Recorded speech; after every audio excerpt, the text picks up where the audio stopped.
Yeah, so welcome to another episode of On the List, the movie nonsense podcast. I really like that subtitle for us, by the way. I know that I'm derailing my own intro, but I like that. I like that. It's good. So yeah, episode three? Yeah. Uh Yeah. I'm your host, Nick, and got Dovey with us. I Say something, you fool. People listen to I this said and don't watch. hi. Oh, did you? Anyway, already bad mouthing the other people on this podcast, and Classic. in and and in the background we have Jenn, who's making this all possible. Hi, what's up? There we go. What's up? Yeah. So episode three, we're gonna kick things off with a bit of chatter about Constantine. God help me, and Because it poor was things. amazing. Dude, don't even. I can't wait to get into this bullshit that you made me watch. Um, What? and Dovey watched Poor Things. And then we'll kick off into a little bit of what else we'll be watching. And yeah, I don't know, kind of stuff we're looking forward to, and then set up for episode 4. But anyway, where do you want to start, dude? Because you made me watch possibly the worst movie I to come out of 2005. I And think this is actually gonna be funny because Poor Things was terrible. dude, okay, this is hilarious. So we both hated what we watched, and that's fantastic. That's why we do this. That is why we do this. It's true. I can't even. I don't even know where to begin with Constantine. It was so garbage that I could not wait for it to be over. About 20 minutes in, the best part about the beginning was that I thought it was like a bootleg Indiana Jones movie. And I'm going to explain why. Because the beginning is like these two I don't know, just they're digging in the desert and they stumble upon this, it's a cross or something? It's, a, Some it's the dagger, isn't it? yeah. I'm pretty sure you're right. So some dagger, and it's like wrapped in this Nazi flag, and I'm like, this could be the intro to like an Indiana Jones movie if only he had a fedora and it was Harrison Ford. I was like, okay, I'm on board. This is all right. And then it didn't take long for it to completely derail into just nonsense, man. Like, this is so of its time, like 2005. Like, I swear, if you think back to the first like 5 years of the 2000s, that or actually specifically like 2003 to 2006, those years, the movies coming out of those years, man, were so bad. Like, they're just bloated. I think that was my biggest thing with Constantine, is like, it felt really bloated to the point where it just dragged on. And it's like, it felt like you needed to know so much going in, and it just didn't tell me anything about like the world or like the context that these characters are currently in, other than like some brief, like, I don't know, some tie-ins into hell and then the real world, and then like, who is John Constantine? He's like this exorcist slash, I don't know, like who is John Constantine? Like, who is he? Tell me. I mean, that's kind of it. Okay. Okay. So okay, It's so my there's understanding is there. yeah. As far as I know, because like I don't like we kind of touched on it last time, but it's not like the same as the one in the comics. So And from I my was understanding, is this one he is still just kind of like a human, just in this world he knows things and knows how so to do things. yeah, so it kind of goes into that a little bit, right? Like, I think halfway through the movie, it's like, oh yeah, John Constantine is like, as a kid, he died and then came back, and he's like, he's seen both sides of the coin, so to speak, blah blah blah. And then I forget all the names, but Rachel Weisz's character, who has the twin, and the twins died. Um, Yeah. she's also one of these people, one of these like seen both sides, can see both sides, whatever. And like I don't know, it just felt like bullshit, man. I was just like, what am I watching? Like the funniest thing to me about this movie, and this isn't even the movie, this is just kind of the context surrounding it. Shia LaBeouf is in this, and a year before it was in iRobot with Will Smith, and he's legitimately playing the same character. It's Yeah. so funny, He really is. like down to what he's wearing. I'm like, you look like the same character, like just picked up and put into Constantine. Um, and yeah, and like actually, there was a lot about this movie that it kind of seemed like it was it's got nothing to do with John Wick, right? But it has a lot in common with John Wick. And I'm watching this and I'm like, all right, he's going into this like underground nightclub bar thing, and it's full of all of these like similar characters, like they have a similar role in this world, like some of them are vampires, I think. At least that's what I was kind of picking up. And there was kind of like this understanding from the host that hey, there's no funny business that goes down on these grounds. I'm like, this is just the Continental from John Wick. Like it's the same thing. And it works. Like it 100% works, but it's just yeah, it was really interesting to me to see like, you know, fast forward, I don't even know when the first John Wick came out, but fast forward like 10, 15 years to John Wick 1, it's like, wow, this all kind of started with Constantine. And I also wonder as well, like, Chad, I forget his last name, but the director of John Wick and also Keanu's stunt director, I think throughout a lot of his filmography, um, I have to assume that he was the stunt director on Constantine. Like, I would be shocked to find out if he wasn't, and that is just a pure coincidence. But it feels too likely to not. It's yeah, it's pretty, I don't want to say on the nose, but like if you just take out the like sci-fi aspect of Constantine, it's pretty much John Wick. Yeah, yeah. But yeah, I don't know. I don't think I have too much else to say about Constantine other than it's 2005 trash. Like the craziest thing to me, man, is that last week you're like, yeah, this is in my top 10, and I'm watching this thing. It's I'm like, so good.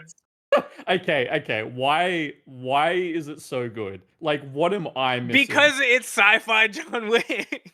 Okay. But That to me is why it's good. It's because it doesn't, like, I'm okay with the world not telling you everything, and it's like you don't know, like, kind of to your point where you don't know like who he is at the start. Like all of that stuff isn't explained, and it's just kind of like you're in the world. Here's the story. I yeah. I kind of like that sometimes, especially with like more so this is for sci-fi things. I don't as much like it with like nonfiction stuff, but science fiction stuff, because there's always so much that it has to tell you. I don't like when they overdo that at the start. And so I Like like that this one is sort of vague, and it's like you learn about the world as the story's going on.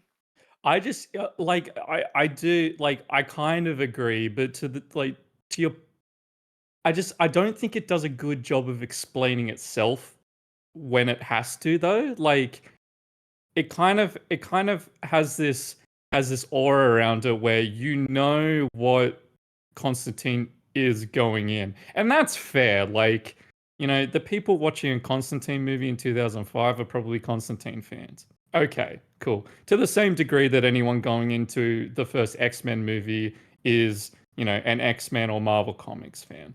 But I think that like, even taking those two side by side, I think X-Men does a better job of establishing its characters, kind of their role within this fictional version of Earth and its time and place.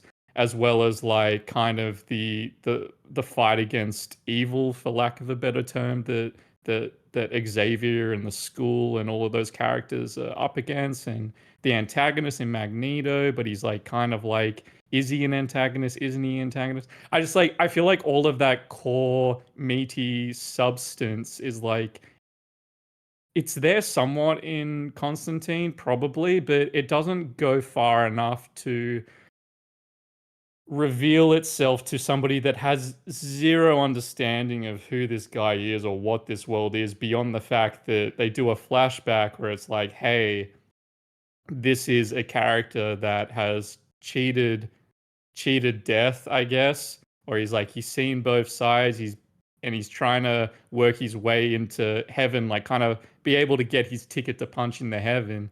And by the end of it, spoiler, he makes a deal with the devil. And it's like, you can see it coming a mile away. And then they sit with that for like just so long too. It's like that. I mean, to be fair, that's probably the best part of the movie. Like, just Hands down.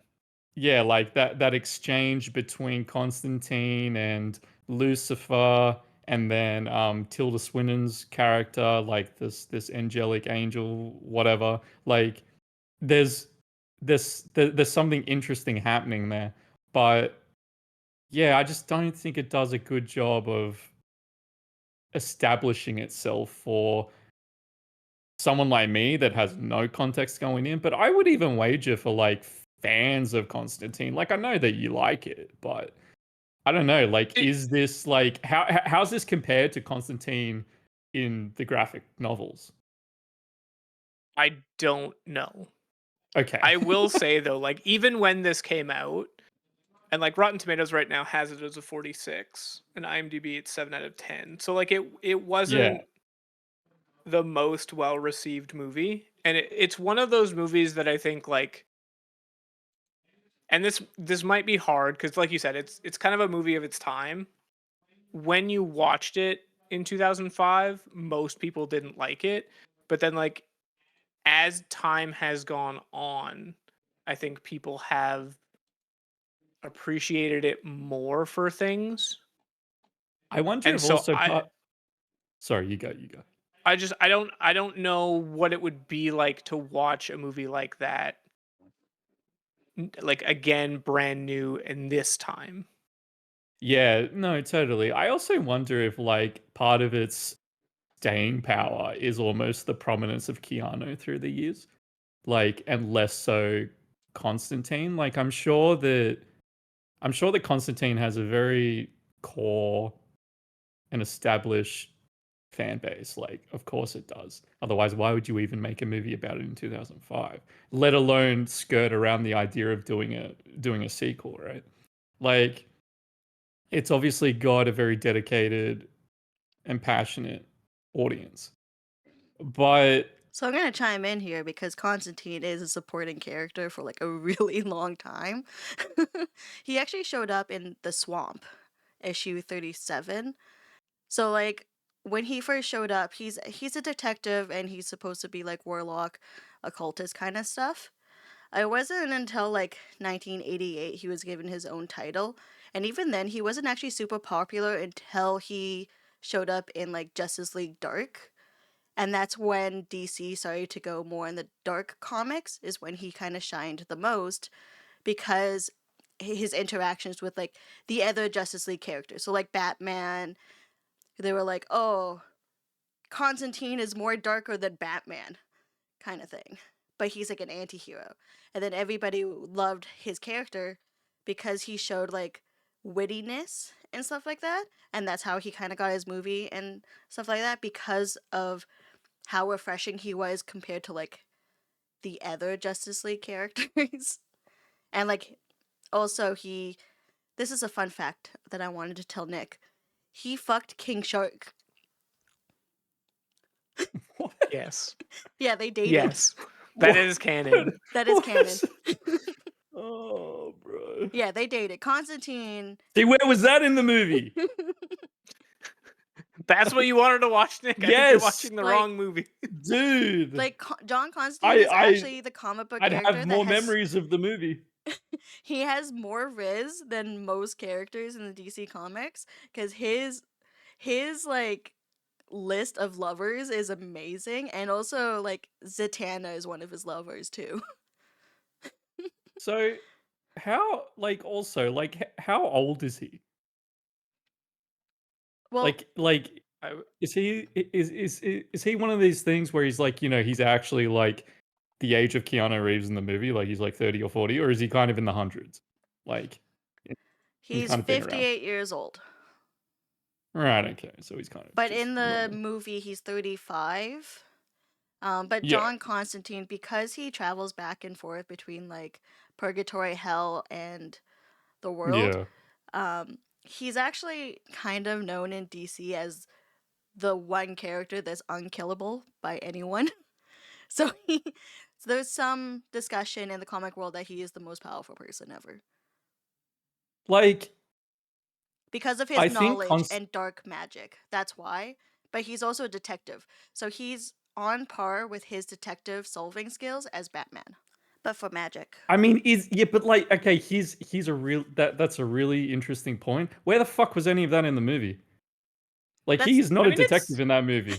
No, he is in an office that is that is resemblant of a noir-esque detective agency.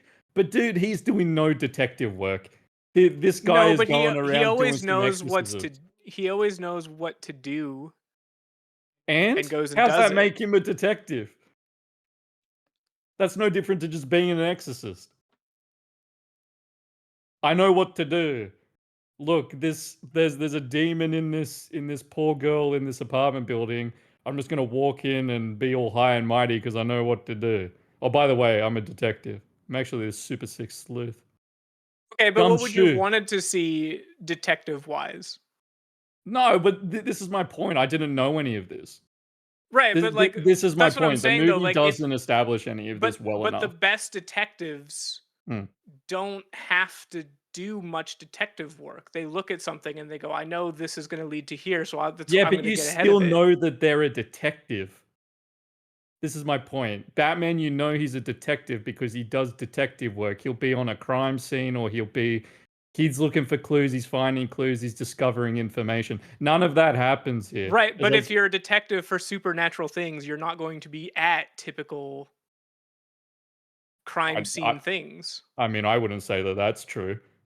That could that's here nor there, really. That just depends on the movie. How many Exorcist movies involve like a real crime scene? How many Exorcist movies involve the Exorcist being a detective? A couple actually. Well, I'm No, sure there are there a are a couple. couple, but like this is my But like, point. It's like if those exist out there, and whether they do it or don't do it, within that framing, I would expect them to establish this character as a detective well enough that I can actually pick up on it. that's fair. They just have And they it just does haven't kind done of that. go into the like it starts the story halfway through. So Well, without see, knowing that they exactly, haven't and yeah. and and this is what I said at the beginning. It's like the movie is dependent on you knowing things going in, but it's the first When of its name. when I first watched that movie though, I did not know what Constantine was. Like Sure, I and I'm watched sure. that movie in 2000, granted in 2005, not Yeah, knowing who that was, and I enjoyed it the first time I watched it. Now, that being yeah. said, that was in 2005. So I like know, like, I whole enjoyed a different lot of landscape of trash in right now. 2005, dude. I enjoyed a lot There of trash in was, but 2005. I will say this one I I think is better than most Yeah, I don't in know. that They're era. all they're all trash from that period, man. It's all hot garbage. None of it's good. I think the best movie to come out of those years was iRobot. But iRobot was again, also really good. depending on who you talk to, though, they'll say iRobot is awful because it's just a bad adaptation of Asimov. I'm like, okay, but it's fun. Did it also? Like, like it's good. iRobot is only slightly better than This is what I Constantine, mean, according to dude. IMDb and Rotten Tomatoes. Those movies are all of their time. Like I really struggle to think back on that period because none of it was memorable. Like all of it was like, oh man, that was garbage. Like let's get out of this time and place. Like I remember watching The Island for the first time. The Island and was bad. That was so bad. And I think like part of the thing with movies from back then is that they felt too long. Like and this is what I really get to with like this kind of idea of bloat. Like I feel like every sort of movie from that time was just really bloated with filler nonsense, subtext that you don't understand or isn't explained, and just like sometimes just lore dump shit. And I think Constantine suffers a little bit from lore dump, a little bit. Like again, I'm no expert on the lore to say yes or no that it does do that. But as an outsider watching this for the first time without zero context of this character, I'm like, man, I feel like you're just dumping all of this stuff that that like a fan would understand, but I don't understand. I'm like, let's get on with it. Um, but yeah, I will say that mirror stun at the beginning was pretty cool. I like that. Yeah.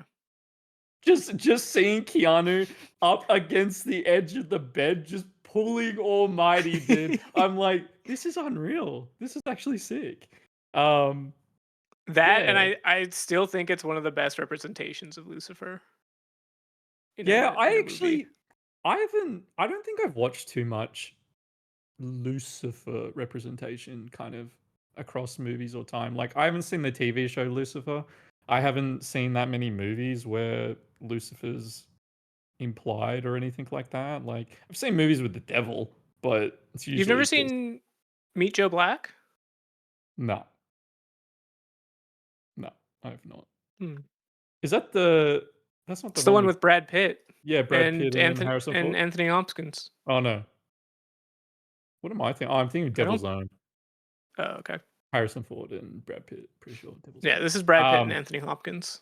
Yeah, right. No, oh, maybe. I don't know. I can't remember. It's another old one. It's 98. Yeah, right. If I've seen it, I just can't remember it enough. That's fair. But yeah, I don't know. I don't think I have too much else to say about Constantine. It was a solid. I gave it a 2. I think 40. Like I think that 40 to 50 range, like that is everywhere, is accurate. I think Push it up. Push it people up. people probably think back fondly on this movie for whatever reason, and that's fair. I Yeah, love those movies though.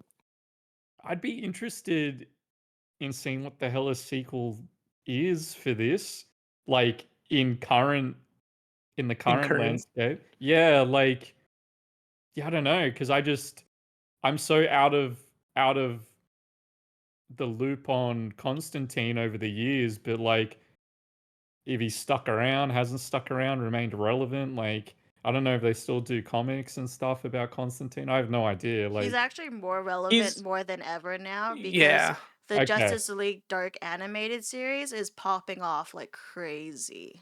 Gotcha. Well, there Yeah, you go.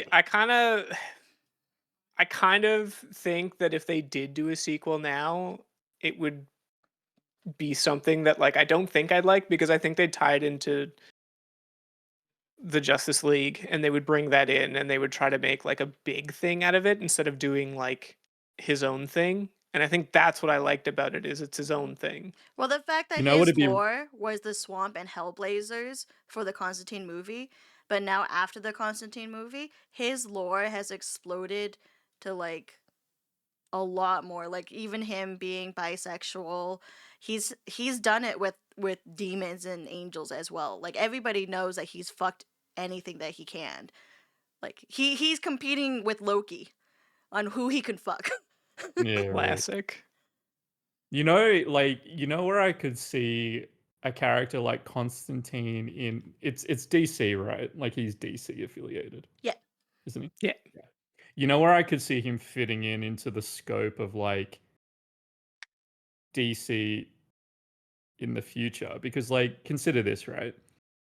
James Gunn has authorship over DC cinematic universe from here. How does Constantine fit into that? I don't know how he fits into that. considering what we've seen so far of James Gunn's DCU with Superman. I think if anything, they'd put it into Peacemaker. So what I was getting at was that like I could actually see this existing kind of similarly to the Batman, where Matt Reeves is doing his standalone thing with Robert Pattinson, and it's this dark, gritty, noir, violent, bloody, like just really grungy DC cinematic Batman movie. And it works really well for that character. I could see Constantine existing in that world alone. Like Yeah, that would be sick. like I think that'd really work. Um and that's coming from somebody that didn't enjoy this 2005 Constantine movie, but I can You're see wrong. that like if it was presented in that way in 2027 or whenever they're planning on doing a sequel, like yeah, I would watch that because I think that'd work more for me than what this movie did. Um, so yeah, I don't know. Like I'm glad I watched it because I guess it kind of makes me more hopeful for the future if that is kind of the direction they take. Look, I'm not gonna go rushing to read any of the comics or anything. Like I'm not that invested, but I do think that like if it was anyone else and not Keanu, maybe I wouldn't be as like as as positive on the other side about it. But yeah, I don't know. It's a good role for Keanu, I think. Yeah. I also wonder if the movie would turn into just like more stunt driven action like a John Wick. Like probably not that far, but yeah, I don't know if that's kind of the point. Like again, I would No, like to I see don't more think of the it would. detective. I would like to see more of the detective stuff, kind of to the degree of like what we see Robert Pattinson's Batman in the Batman, that sort of that sort of That's delivery. fair. I think Yeah. that'd be cool. But yeah, Constantine. It ain't all that. 10 out of 10. Alrighty. Um, So, Poor Things. okay, Let's go. Hit me. Tell me what you garbage. thought. Holy, I'm not gonna lie. Yeah. That is one of the very few movies that I did not want to finish and like Yeah, right. legitimately wanted to stop. I Okay. think So, the beginning of it yeah. was so boring. Okay. Why? That's it's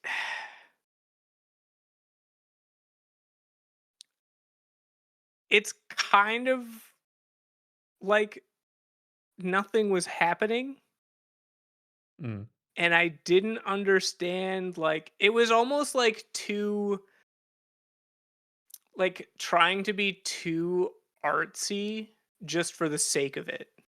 It's pretty surreal. It is it That it is a maybe that's what I'm trying to think of.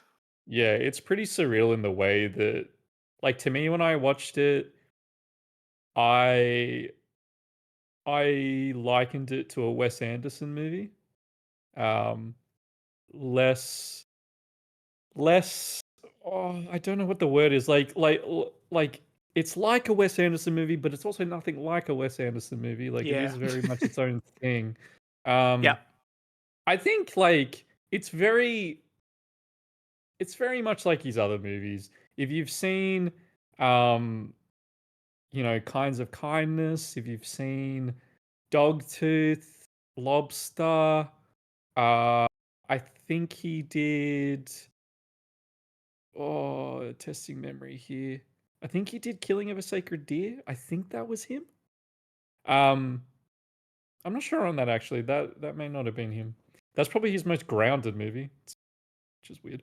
But yeah, his delivery is quite surreal throughout any of his movies. Like He it's like didn't do Killing of a Sacred Deer. okay, my mistake.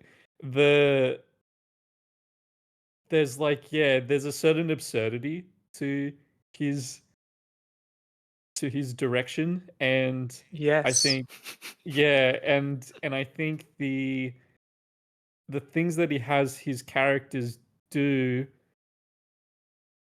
is increasingly harder and harder to understand the longer you watch the movie. Um, that being said, I actually think Poor Things is one of his better constructed um, movies. I think more it's more effectively written. The characters are more thought out in a way that is easier to understand. Like you're not left questioning kind of what their motives are. I find in Poor Things, other than like Willem Dafoe's character at the beginning, like you're kind of like, who the fuck is this guy? Like, Yeah. why is he doing what he's doing? And yeah, but beyond that, like you understand Emma Stone's character. What's her name? Belle or something like that. Um, Bella Baxter. Bella Baxter. Or Like you, like to me, I liken this movie to kind of like a rom-com coming of age movie in a weird way. and and I really liked it for that, but I think that I can kind of pick it apart and pull out the things that hold meaning to me when watching Poor Things. And I think for a lot of people, they're not going to be able to do that just because of how absurd and surreal and batshit it is often. Um, but yeah, it's interesting. I had a feeling you wouldn't like it. um, I did have a feeling you wouldn't like it, but yeah, tell me more. Like, I'm it really interested. even to me, like taking out the sort of over the top absurdities, like Mm, I think I can see past that and just because yeah, it's 100% a coming of age movie, and it was kind of funny because like not even halfway through, I was telling Jen, I was like, this very much reminds me of Queen's Gambit, just worse. And I okay. think I want to say I think it's because maybe Queen's Gambit was a show, so it had time to explore things more, It's whereas also this, because it's a movie. also Queen's Gambit is far easier to follow and understand, right? Well, like Like, I don't think this was hard to follow for me at least. I don't think it was that hard to follow. I just there was just a lot of things that like put me off of it, yeah, and no, maybe yeah, yeah, I think that's maybe what it is, cuz like granted I didn't try to follow the absurdities. Like the fact that William Dafoe has to like burp to get the gas out and the bubble thing and yeah, like the animals with different heads. Like I didn't even try to comprehend that because I'm like I feel like this is just in for the world and to show that like the absurdities and stuff, and it's not really meant to like point to something. And if it was, I've totally missed it because like I was kind of just like, cool, that's kind of just how the world in here works. yeah. No, I think that's a fair point too. Like, I likened it to Wes Anderson's, you know, film craft, but it's also quite Lynchian as well. Like, it's quite similar to like watching Twin Peaks. Yeah. Like you can totally understand what's happening here. Like the core through line is that there's this murder in this small town. Blah blah blah. Detectives are investigating, etc. etc. The FBI's here. Cool. Everybody can understand that about Twin Peaks, but then all of a sudden there's a six There's a minute midget dancing. yeah, like there's 6 minutes of the Dark Lodge. I can't even remember the name of it now. Anyway, yeah, like Oh yeah. yeah, there's 6 minutes of a midget dancing. There's 4 minutes of like this anecdote about how good this cherry pie is. It's like, why is any of this important? Like, But I think to Twin Peaks point is that's not most of it. And I feel mm, like Poor Things, it's way more of a thing in this. Like you can yeah, sum this movie down to like if you just did the important bits, it'd be like 20 minutes. Like, Yeah, yeah, yeah. Yeah. yeah, it's I just, think and maybe, yeah. and I think that's why I was like at the start is just like kind of boring. It's because like I don't know.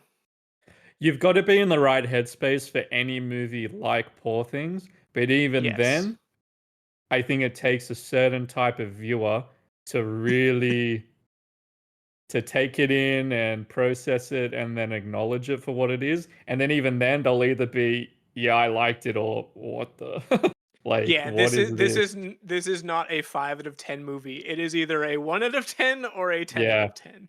Yeah. There's no in between here. And it's also one of those movies that I don't think anyone, even if they loved it, would rewatch it. Like it's very much a one and done. It's an experience, and I think that's what I appreciated about it most is that like you don't get you don't get those experiences as often these days as you might think.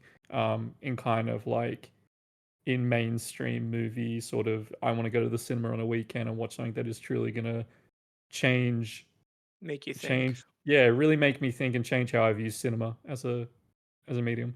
And I think Poor Things does that well. I remember watching Kinds of Kindness like I think a year or two later, and I absolutely hated that movie. I was like, what is this nonsense garbage? And it's, there's a lot of similarities because it is one of his movies again. Like they're all kind of similar. Like you either like what he's doing or you don't like what he's doing. Um, but that had this whole anthology format to it, and you know, Kinds of Kindness kind of gives it away, but it's exploring kinds of kindness, kind of, through different characters and stuff like that. And I was like, okay, I get all that, but then some of the shit that they were doing, I'm just like, I can't understand. Like, I understand it from the point that I know what you're doing, but I'm like, why the hell are you doing any of this? Like, this is ridiculous. Um, and that was too far down the absurd road for me. And as someone that loves Lynch and all of the absurdity that came through his craft and his movies, um, and even television with Twin Peaks, like I think I just don't always buy into Yorgos's stuff in the same way. And it's just yeah, it's a bit more surreal and fanciful and fantasy-esque, like just yeah. But again, I liked Poor Things, so I don't know. It's a hard one. Fair. Yeah, Um, it's polarizing it is to say the that is least. that is a great way to summarize it. It is a polarizing film. I yeah, completely agree with you. How good is Mark Ruffalo though? He is so good in that movie. He okay, it's kind of funny because like he's so good and he's probably the only like real person character in Yeah, that whole thing. totally, Because totally. all of his like responses to things is just like, yeah, that's like I think he's supposed to be the person that like the everyday people who watch this going into it knowing like I watched this knowing literally nothing about it other than Jen wanted to watch it too. So when I was watching it, basically every time he had a response to something, I was like, that's how I'd respond to that. I outside just of like outside of absolutely loving Emma Stone and like yeah, staying in Paris after having no money and like outside of that part of it, all of the other responses like when she took all the money and like gave it to the guy, it's yeah, just like what are you doing? yeah. I think it's yeah. I think Poor Things in a lot of ways for anybody that's like anybody like us that's really into movies, kind of film nerds, yada yada. I think that this is in a lot of ways a must watch movie just to experience it because I think that there isn't a lot like Poor Things out there, or at least there isn't a lot like it that is as accomplished as it. Like this went on a big awards run, rightfully so. Like it is well crafted, well edited. You know, the sets are incredible, the performances are incredible. Like, there's not much you can fault it on with respect to how it's put together. But that doesn't mean that you have to accept what what it Yeah, and is. that's a little bit into it. I was like, I can see why like Emma Stone got an award for this. Like, Yeah. it's it is a I want to say well created movie, Yeah. I think and so. that probably is the way to say it. Yeah. But for just like general watching, Oh, it's awful. I would not This say is that not it a is a must watch. this is not a movie that you just like, "Oh, I really wanna watch something on a Friday night at home. No, Yeah, let's watch this Poor Things." this is a movie that like you're watching and you're like going into film majoring or something, and Yeah, you have totally. like a Totally. notebook and you're pausing the movie every Yep. 10 minutes to write some notes down. Like that's what this movie is, and I it does it very well. I put it down to it's a festival movie. I think if you went to a film Yeah. festival and you saw this, you would be blown away. But Yeah. you watch this on Disney Plus at home, And you're you're like, what you the fuck is yeah, this? you're like, "What the fuck is everybody smoking when they're watching this? Like, are you serious?" Um, Yeah. yeah, no, yeah, it's an interesting one. Again, I liked it. I think it's worth watching, but yeah, I totally agree with everything that you're putting down as well as far as like not for me. You know, I Yeah. think as simple as that. Um, Also just yeah. a weird amount of sex. Yeah, Like look, I get it. They could yeah, have done half as much and the point still would have went across. I think like look, sex in movies I think has picked up a lot over the years as well. Um, I I don't know how to really classify any of that, like whether it's warranted, whether it's not warranted. Maybe it's just a fact of I don't know, just this period of life that we're in, and that's kind of the direction that a lot of these people are going with. Like, you know, I agree with you. I think that it serves a purpose in this movie, um, which is why I don't question it as much as say something else where it just feels like it's ham-fisted in there for the sake of it. Yeah. Um, you know, it serves a purpose in the sense that, you know, it's a critical part of Bella discovering herself and discovering the world around her coming from an isolated, you know, existence, right? Yeah. Um, and there's also like, you know, whilst there is a lot of sex in this movie, I think that it's served to you really for the most part tastefully in the sense that it does fit into the arc of the character as well as the overall story that's being told, but also it's often backed by like comedic just comedic values after the fact. Like it'll go straight into like a Mark Ruffalo rant that is just kind of like it pieces in really nicely, and it kind of like it's almost like a nice shift in gear, kind of like coming off of the back of something like that into something that's a little more lighthearted, and then it's like, wow, man, you're a little dirtbag, but god damn it, you're funny. Like, it's just Yeah.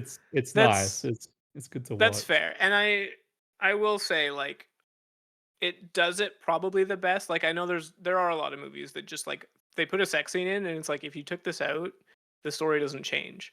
And Totally. for this movie specifically, similar to something like Queen's Gambit, it makes sense to put those in Yeah, and to have that like yeah, the coming of age, growing up, self-discovery, all that stuff. It's just one of those things where it's like again, you could have put half as many scenes in there and yeah, I think the point still would have worked and got across. I agree. I agree. I think so. Like, yeah, like there's a reality wherein Poor Things is a, for lack of a better term, like it's a short film, right? Like it's a very experimental short 40 minute flick, even shorter than that. Like or maybe it's like maybe it's delivered like an anthology kind of thing, like Kinds of Kindness. Like I know you haven't seen that, but I could see that existing kind of as a portrayal of this. Like, yeah, I don't know. He makes really interesting stuff. And you know, I don't I don't like Ari Aster's movies that much, but I watch them for a similar reason in that He's doing something different. he's doing something different. And yeah, the hit rate for me as a viewer is pretty low on the fact that, do I like this? But it's for the same reason. Like you're just doing something different. I haven't seen it Yeah. before, or like maybe not delivered in the same way. And I do really respect that kind of. Yeah, I think that's interesting and there's value there. So it's Yeah. cool. Yeah, Yeah. that's true too. And like I just checked the runtime on this. This is an hour or hour and a half, so 142 minutes. Mm, And I think it could have been shorter. Now, granted, this is coming from someone who hated most of it. yeah. So like it felt longer than I'm sure it was. Well, hold on. What 142? That's like 2.5 hours. 2 hours is 120. Yeah, So you it's an said an extra hour and 20 a half. minutes. Did I? Anyway, yeah, I meant to say 2 yeah, hours. It's Sorry. 2 hours and 21 minutes. yeah, Yeah, I yeah. meant to say But it's basically 2 hours because that includes like credits and stuff like that. So it's pretty it's long. it's it's Like a 2 hour movie is long. yeah, and also I And think for the for what Poor Things is, that's long. it's too long. Yeah, it's, yeah, it's I it's too agree. long. I agree. We checked how long because we thought we were like almost done, and we checked how long and we were half done. I was like, oh boy. Actually, I'm interested because Jen, you wanted to see this. What? How did you feel watching this movie? Like, are you similar to Dovey? Kind I, of. I was fine watching it up until the sex montage, and then I turned to Okay. Dovey and I was like, I don't want to be here anymore. Yeah. Yeah. I Okay. I Let let don't let, feel let me. uncomfortable for that. Oh, no, no. Yeah. It was when she started pleasuring herself Right. Yeah. With the apple or with the whatever. apple. Yeah.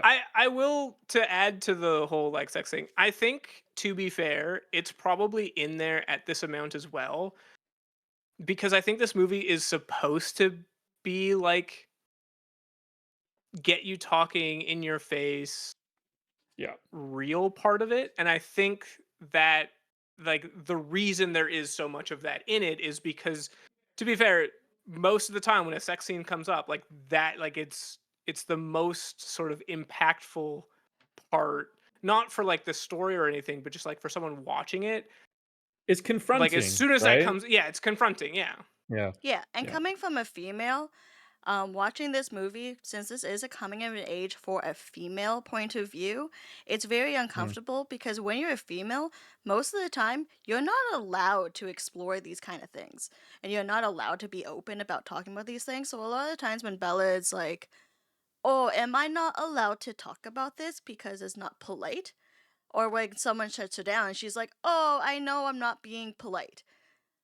But she Mm. still does it. But in a female point of view, like, we get shut down all the time and we would known to just shut the fuck up. And we do it So because that's how you're raised. But Bella doesn't do that. And Bella explores a lot more and in a very fast timeline than most females do, especially just like discovering herself. There are people who are in their 20s and 30s that are still like self discovering their own body. That mm. because we're so repressed to like not do that. It's like just don't do that. That's not what you do. That's not the proper way of doing things.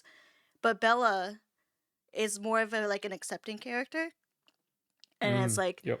she's free. Like like the people who kept her inside the house for a long time and kept her trapped, they actually gave her the most freedom to just do whatever the fuck she wants. Which is kind of funny. Yeah. It's ironic in that kind of point of view.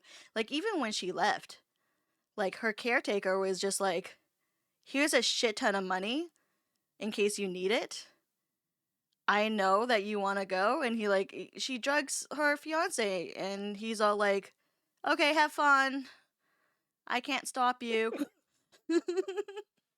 I think one thing I picked up on what you said right there is like this theme of acceptance, and I think that is really deeply woven into this movie, is like just this theory of acceptance, like accepting who you are, accepting when you don't understand something, when you're in periods of discovery, be that in life, love, whatever it may be. Like, this movie is rooted in exploring what that means and how that exists for different people, even through to characters like Mark Ruffalo, right? Like, there's an acceptance there to who he is, and it's something that you probably won't agree with, but you can understand it. Like, it's a different perspective within this complex world that you're being thrust into. Um, but There's actually one specific scene that actually was so realistic and hit home. It was the scene where Mark Ruffalo and Bella, when they're eating the desserts and whatever, and like they're paired with that other couple, and the couple made the joke like, "Oh, well, my husband has stuck things in my mouth I don't like," and Bella's like, "His penis?" and yeah, yeah, yeah. and then Mark Ruffalo takes her aside and being like, "You can't talk like this.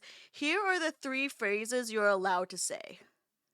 And then they go back and they have the conversation, and then she is obedient and says those 3 phrases, and it doesn't make sense in the context of their conversation at all. But it's that shutdown moment in most females they experience growing up, being like, "You are now limited. This is what the fuck you have to say now." And I think all of that you just described is what makes this movie so, like, work so well. I Mhm. think had any part of that missed even slightly, it'd probably have tripped over its own, like, fallen under its own weight, right? And I think, like, you can break that down to Emma's performance as Bella, down to just her delivery, the comedic, like, mannerisms to which she presents her dialogue. Like, is there's a timing to all of this that makes it work. And if that timing is off by even just a fraction of a degree, it doesn't land. And I think for me, watching Poor Things and watching critical moments like that dinner scene and others, I think one thing that is apparent throughout this whole thing is just everybody's timing is just so on point. And it's just it's able to weave itself elegantly through confronting like real, and for some people quite hard, topics and themes, um, into more comedic, lighthearted. Like, like, it may not feel right to laugh, but once it happens enough times, you're like, oh no, this is really funny. Like, or like, that's so true. Like, all of that starts to shake out of it, and I think that is ultimately what makes Poor Things work really, really well. Um, Not for everybody, but it does work well. Yeah. So you liked it, Jen? Is that fair to say? I like certain parts of it, Sure, sure, but there are certain parts that made me so uncomfortable to points sure, where I don't sure. usually feel uncomfortable. And actually, a lot of the most uncomfortable points of it was actually the music and the soundtrack. And Oh I wow. come Okay. from a music background, And I understand they're using trichords, which is supposed to be uncomfortable, using certain like majors and minors that creates a certain tone, and Yeah. they don't work well together. And then you add that with a certain bass, you feel Yeah. it, and it's uncomfortable because a lot of I play the flute, so I play a lot of on the beat, and a lot of the music is actually off beat. Yeah. So, like, even that alone is, like, it's very yeah, it's very uncomfortable and quite to a point of it becoming, like, discombobulating almost, and you're Yeah, like, they're very "What?" not Like natural sounds either. yeah, yeah, totally, So totally. that Yeah, with along with the visual sense, yeah, it's yeah, very polar opposite of like nothing's happening on the screen, yeah. but I am so uncomfortable. Yeah, it's no, I get it. And I think that like, honestly, I think that comes back around to this idea of, like, that Dovey said is, like, it's a polarizing film. Like, Mhm. you know, nobody's gonna feel the same sitting down and watching this movie. Everybody's gonna have their own take of it. And yeah, just it's an interesting one for It's an sure. interesting one. It's definitely one I'm not gonna watch again. That is not what I No. expected from it. Um, there was a lot of sex, and I'm not Yeah, usually like standoffish on sex. I'm not like shy about that kind of subjects or topics, but there was just a lot of it. yeah, totally. No, completely agree. I'm gonna save you both the trouble. Don't watch Kinds of Kindness. You're not Was gonna going like to. it. Yeah, you're like, even if you get around to it for whatever reason, just don't. Like, there is one scene in the movie that is spectacular, but the reason it is so spectacular is because you've endured an hour and a half of bullshit, and it's actually it's such a relief to just see this, and it's just fun. And it's like, okay, maybe we're back on track. And then it goes downhill again. Yeah. It's like, yeah, it's crazy. It's crazy. But to answer Sounds like a hard you, pass. Nick, I appreciate the Yeah, movie for what it is. I can't say sure, I like it or dislike it, sure, but I do sure, know but how the film made me feel. I actually would have turned it off. sure. Yeah. Hey, it is what it Which I is. think I Yeah. think that is a good space to be in I for a think movie like this.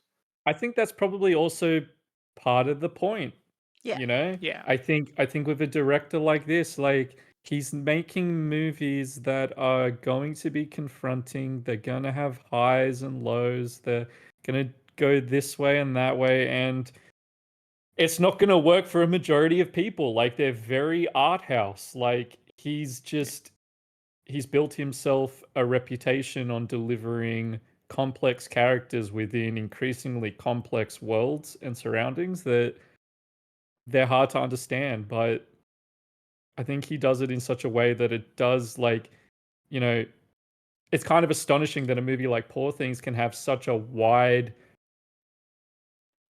or like such selling power, right? Hmm. Like, it is quite appealing to a lot of just people. Yeah. And 5, 10 years ago, I don't think that would have been the case. Like, I think it's just, I think that's just kind of how movies have continued to mature over the years, but especially so with directors like Yorgos, directors like Ari, even, furthermore into the indie scene. Like, these movies are more and more prevalent, more and more people are watching them, or have had a taste of what is possible outside of Hollywood. Um, and they're getting money to make what they want to make. And Yeah. it's yeah, that's just kind of that's the world in which we live in, I Yeah, think, with and I'm movies happy these that I days. finished the movie. I'm actually really happy Totally. that I finished the movie because I could appreciate the movie. And like you guys said before, like this is an actual like a movie for film students to analyze. Because when I Yeah. was in film class in high school, like we analyzed a lot of different movies. So like like Amelie was one of them, and that was a very strange, very visual, very colored focus movie that showed different views of like this French woman, and like that during that time period, that was a weird movie, and I love that movie. Yeah. Yeah, totally. And I could see this movie being that movie. Like, there's a lot to break down, and there's a lot to like analyze with it. So like as Dovey's point, this is a movie that you probably would pause, write some notes, wait, Yeah. what happened, and then go back. Yeah. Cool. Well, we talked a lot about porting. I think that's It's what comes with a which film is the like that. point. Yeah, that's It's the the point of point. that It's the one. point. We're Like, not you going know, to talk that much about Constantine, even though it's a better movie. nah, But we're totally, This is totally. a much more thought-provoking movie. I agree. I agree. 100%. It's more thoughtful. It gets you thinking, and that's what makes movies special, everybody. The ones that make you think. Although I do there's love definitely a some straight place up for action. these movies, Yeah, for totally. sure. Yeah. Cool. Okay. Well, that's Constantine and Poor Things. If you're still with us, we're gonna dive into a little bit more about what we've been watching over the last 2 weeks. Spoiler alert, for Alien Earth episode 5 and 6. If you don't want to hear about this, please skip to an hour and 9 minutes. You've been warned. Thank you. So there's been 2 episodes of Alien Earth since we last chatted. I don't want to spend too much time on Alien Earth because we did a lot of chatter about it 2 weeks ago. But It also has its finale coming up, so that'll sure, probably sure, be a bigger discussion. totally, totally. I think like just my brief notes on the last 2 weeks is that I'm really liking it. I think that episode 5 was great. Um, Genuinely really good. Just it felt like Alien. It did. It what I think what made it work so well for me as well is that you've had more time understanding established characters before being thrust into Alien. Um, which I think worked really well. And it's like you knew who all these people were, and then it's kind of like just it's recounting kind of the events that led to the crash on Earth. And yeah, that was a very necessary pick me up for the series coming off of the back of the previous episode. But even so, like the latest episode, I think that a lot of what we talked about in episode 2 is kind of proving to be true. Kind of this idea of like there's bugs in these machines and they need to sort them out. Um, and yeah, a lot of that seems to be, more or less being the case. So yeah, I'm firmly reinvested after the veer that was episode 4. I don't know how you feel about it, but that's kind of my After watching those two, I was just like, "We're back, baby!" literally. I think Yeah, we are back. it's episode 5. Literally felt like how an Alien show from start to finish would have been. Like that Totally. to me was like, yeah, this is what I was like, what people I think were expecting, Yeah. and yeah, it nailed it. Yeah. I am a lot more. The only weird thing, honestly, out of even both episodes, there was just when they when they reset her mind and wiped her memories, Yeah. it felt weird that it was quite literally the next scene where she figures it out. Yeah. And they didn't I do wonder if that's just any. the nature of TV. Maybe, but like I feel like you could have done at least like some scenes of her running around talking to people or something, and then being like, "Huh, that was like a weird thing to say, despite what's all going on, but I'll think nothing of it," kind of thing. Have like 2 or 3 of those scenes, and then have a scene of like, "Do you not remember this?" And then, but it was literally like as soon as she wakes up, it's like, okay, everyone just knows that her memory was wiped now. which was just Yeah, maybe like a little jarring. yeah, I can understand that. I think I probably thought similarly actually watching it because this is the scene where Wendy's sitting beside her, Yeah, right? yeah, Yeah, yeah. No, I agree. I think like I think I probably just kind of put it down to the fact that they're they're robots. Like, yeah, I was like, and like yeah, you said, it is a TV show. We're yeah, 2 more and you got to episodes move it from the along, and finale, so yeah, yeah, yeah, like yeah, I get it. And to be fair, that is like the only nitpicky thing that I noticed of those 2 episodes because I was like, thank God we're back. yeah, I will say though, funny enough, when you had mentioned that the intros were showing the scenes of the previous ones, yeah, I was gonna point it out to Jen. And episode 5, it doesn't do it because the whole episode was a flashback and nothing's happened before then. So it was just the yeah, general alien Earth opening, and I was like, that was weird. But then episode 6, it does it again, and it shows episode 4 stuff because that's the stuff that's relevant yeah, to yeah. episode 6. And I was like, all right, they know what they're doing. I still love that dude. It's I so love that good. intro so much. It's so good. Um, yeah, and like I think the only other thing that I'd like to add is just like while there hasn't been much xenomorph, Or there is more none. of like at least we're seeing one. We're seeing it like now. Yeah. like we're seeing it now. But I think like even though we haven't seen much of the alien, we're seeing more of the, for lack of a better term, the supporting alien cast. Like we're seeing more of The the eye. eyeball. Yeah, like specifically that eye. Like, and Yeah. I think it's interesting. Like I really like it, and I don't feel like I'm missing out on the fact that there isn't more of the xenomorph stalking people. Like, would I Yeah. like that? Sure.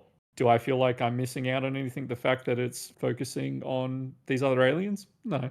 Like, I think it's all I good. think episode 5 was for that because if you Totally. take out episode 5, Yeah. then the alien was in what, episode 1, and One that's and it. two. Yeah. 1 and Yeah. 2, and then completely gone until 6.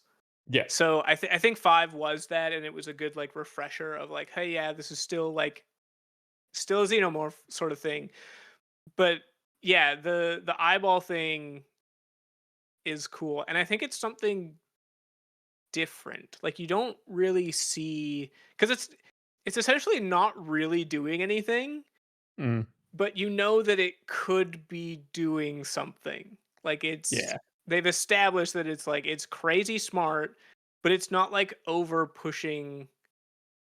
Like it like literally right now it's observing. It's just getting all the information and it's gonna do something. I mean, it's out now. So like Yeah. it's gonna be a big thing, and it's so cool to see that. Yeah. Nah, totally.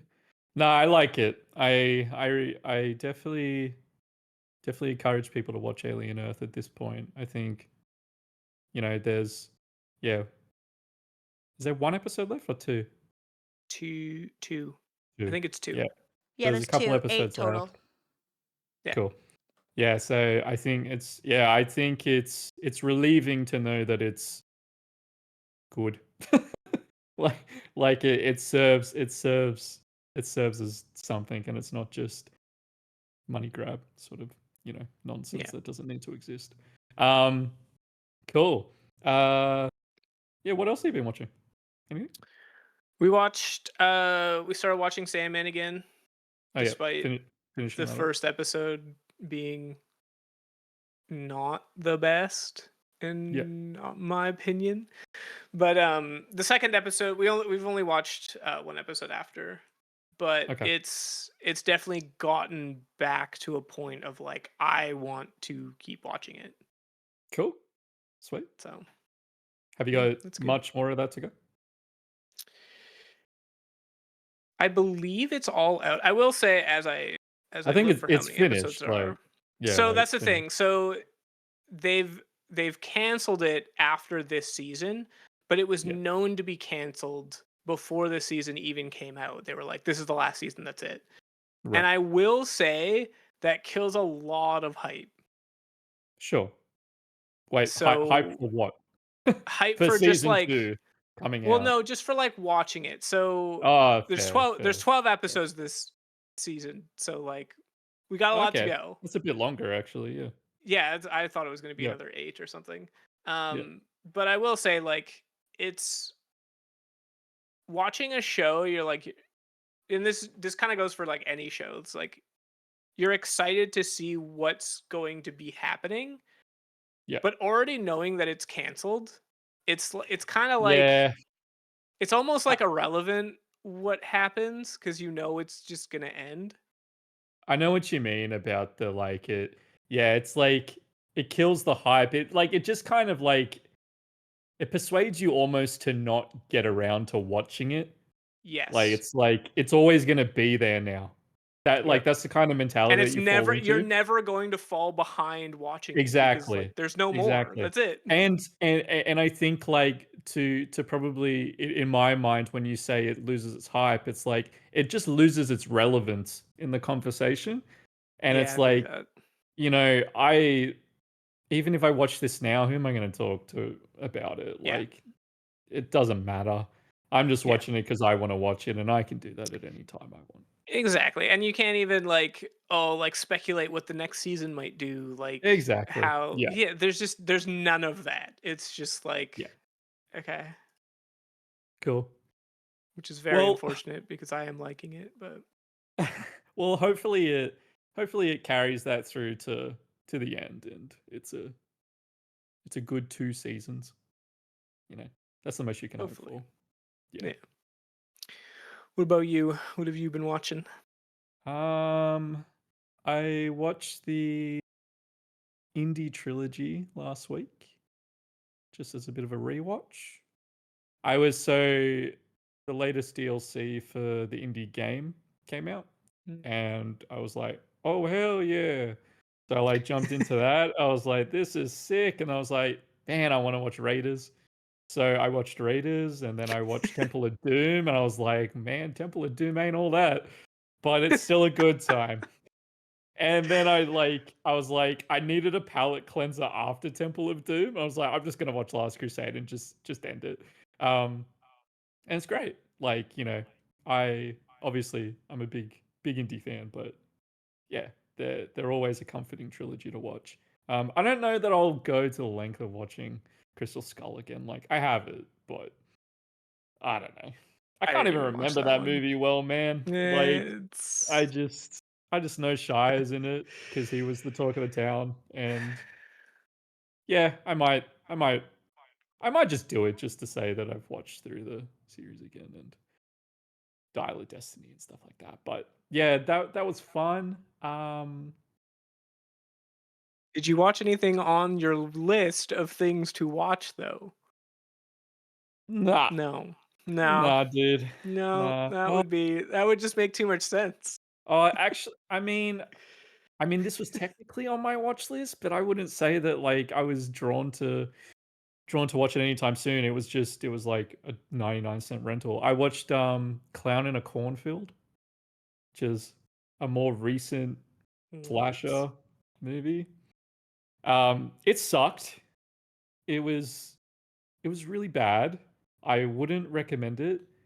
It's exactly what the name suggests it is. It's clowns in a cornfield. Uh But yeah, I don't know. It's got a lot of, I suppose, current generation relevance that I'm just like, whatever, bro. Like, take me back to the 90s so I can watch Scream. Like, this shit sucks.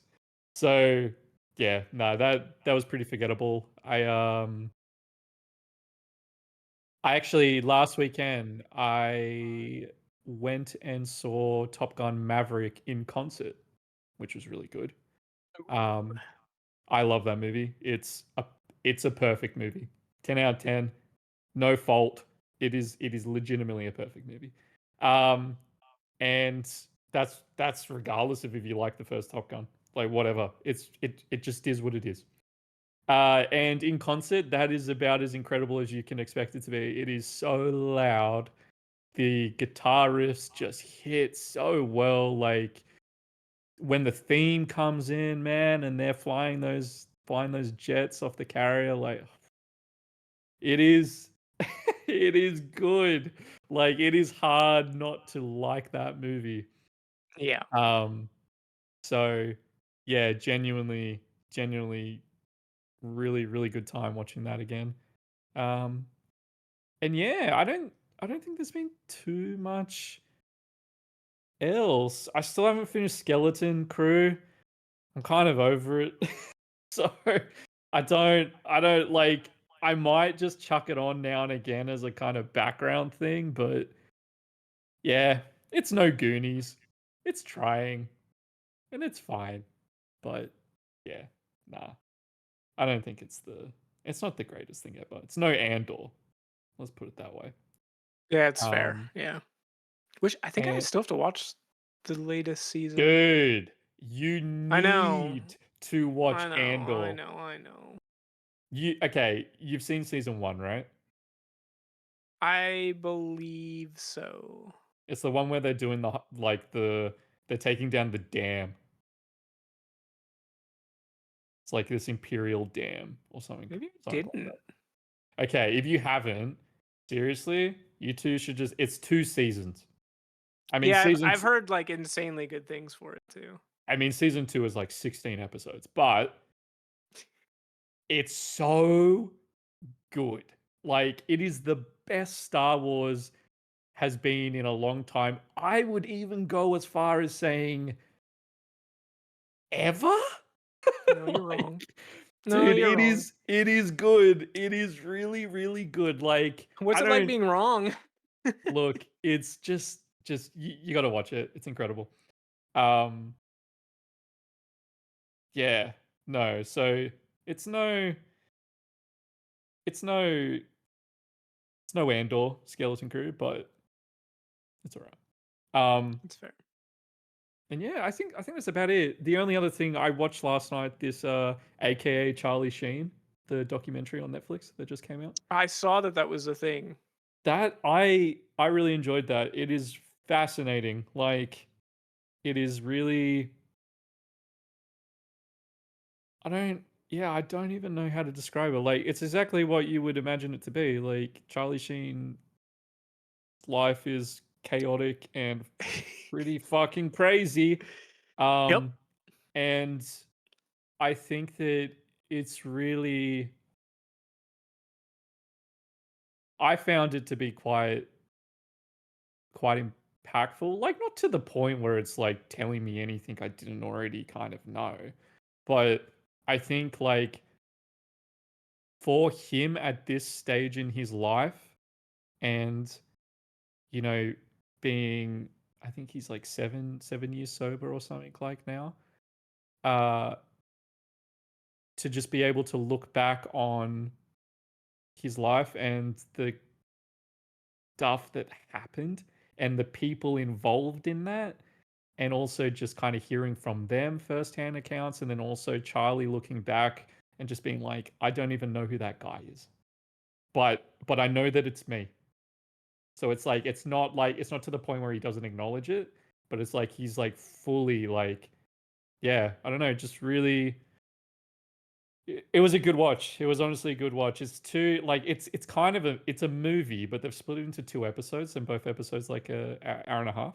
Um, but yeah, I would really encourage anybody that's interested, kind of, I guess, in the Charlie Sheen story. But even like for me, I found it the most interesting in just kind of seeing the impact of Hollywood and success and fame and all of that, and kind of how that, that isn't all to blame here, sure, but it's a contributing part. And it's really interesting to see how he navigated that and got to where he is today, and also just the journey that all of these other prominent people that you will know, how they were by his side along that journey. But yeah, no, I found that genuinely quite good. So yeah, I think that's pretty much all I've really been watching. Talking about Yeah. documentaries, I watched The Reality of the Biggest Loser while I was working Oh, out. was that good? It was it was good. It wasn't too Yeah. surprising of what was happening, because Okay. we kind of all figured there was some weird things happening with the Biggest Losers because the people on the show, they were losing so much weight Crazy amounts of so weight. fast. And Yeah. like knowing that like the contestants, more than like 80% of them, they didn't keep the weight down. Yeah, that's like I watched the little Netflix trailer thing to this, and I'm watching it. I'm like, it's the voiceover of the guy that they're showing, and he's gone down to this insane weight in 6 months. And then it does the reveal of like, and here I am today. I'm like, wow. Like I was just like it's absolute clickbait. Like it's perfect for that. It's like, oh my god, I need to see. But 100%. genuinely, I was like, holy shit. Like, yeah, crazy. Okay. Yeah, and they talked about the science of it and how they had a doctor there that was like there the whole time for the whole entire show, but like Mm, the side effects after the show and how mm, the metabolism just kind of died because of the show, because they were doing things yeah, so improper. They were like intaking way too much caffeine pills, just burning everything, eating what, yeah, 500 calories a day, and like yeah, all they do is work out crazy. cardio, and like the first thing that they wake up is they go on the treadmill, right? So Yeah, it's not a crazy. surprise that like there were contestants that fainted. Like there was no surprise. It's really And they don't it's have an really interesting to aftercare after the show. And then when people go back to their real lives and they go back to work, they can't work out for like seven that. hours a day. Yeah, no, exactly. Yeah. It's really I found it just like I haven't watched it, but I probably will at some point. I like chucking on random docos now and again. And it seems interesting enough. Um One thing that fascinates me about a documentary like that is just thinking back on like that was a reality television show not too long ago that everybody tuned into, and looking back on it like it's kind of fucked up. It is. And the Like, merchandise for it, like the biggest losers, like the yeah. cereals, the protein bars, the energy drinks, the Yeah, crazy. Like just yeah, just so wrong in so many ways. and the mental like state of everyone that auditioned for that show, Yeah, where they were like, I this is my only chance to save my life. No, it's not. You can no, go to the gym yourself. The Biggest Loser is not your only chance. And in the show, when they were doing the auditions, they told people to gain weight. They want you on the show because of your personality, but you're not heavy enough. yeah, crazy. Good old TV. Seriously, man. Like free to air telly, right? Crazy, And like crazy. you knew those things Um, watching those kind of shows. Like there's something not right sure. about this reality TV show. Oh, I mean, nothing's changed. Like Yeah, you that's look all at the any same. reality television show now, you're like something's not right. But at least like I think for the most part for reality TV these days, it's like something's not right with you. Like it's like you're yeah, I don't understand your psyche that you're like this. But yeah, it's less the show and the establishment of surrounding the people that is the problem, and it seems more so just like these are just very interesting individuals these days on these reality TV shows. Yeah. It's just like So okay, yeah, the documentary was really good to watch and like yeah, see the back end of it. Nothing was really too surprising to me that yeah, that sure. happened. It wasn't like what's the Luca Miata documentary? Don't fuck with cats, I Oh think. yeah, yeah, That yeah, yeah. documentary was the one where it's just like every turn you turn there was something. That was like the first one, right? Or the first big one on Netflix. I think That's what I so. remember. I remember I that think being that's the the first first one. one that popped off. Yeah, like it's the first one that blew up. It was like, oh my god. Yeah. I will say, watching that thing, like it is so good to It watch. is. Like it Nick, is you and I so watched it well. separately, and then we forced Dovey Yeah, to watch it, and all three of us just watched it together. it's just so well edited and put together, and like it's like you're the internet sleuth. It's like, oh my god, like this just keeps getting deeper and deeper. And then it's like, wow, this is so fucked up though. Like, oh my god. Yeah, crazy. Who doesn't love a good doco series on Netflix, eh? Dovey, Uh, what documentary have you watched? I'm actually, Dovey, I don't you watch should them as watch much. the one about that WoW kid that I think he died, but he was like, I have to look it up and send it to you after the show. But I think is it the um, one where he plays for like nonstop for like ever? well, I think he's like terminally ill, and WoW like gave him like a second life sort of thing. Like it's Oh, okay, quite, no. yeah, no, it's not like a negative sort of. I don't even know if there was a documentary on that one, but there was one that like blew up that like yeah, some kid played it for literally like I think it was like 3 or 4 days or maybe even like 5 days like straight Right. and then died and everyone was like, "Oh my god, games are bad." And I'm just like cuz this was at a time I'm where not like sure what I that is. was playing games a ton Yeah. and so like but my parents like they were like still watching and being like you're playing a lot kind of thing. Yeah. But it was always just like granted I've always been someone who's played games more than I probably should, but I've never hit a point of like losing myself and being like all like I can separate reality from games and shit like that. So my parents have never really been too worried about it. It's called The Remarkable Life of Ibelin. Um, Came out in 2024. But yeah, um, it's about a man called Mart Steen. I think I'm butchering that. He's Norwegian. He has muscular dystrophy.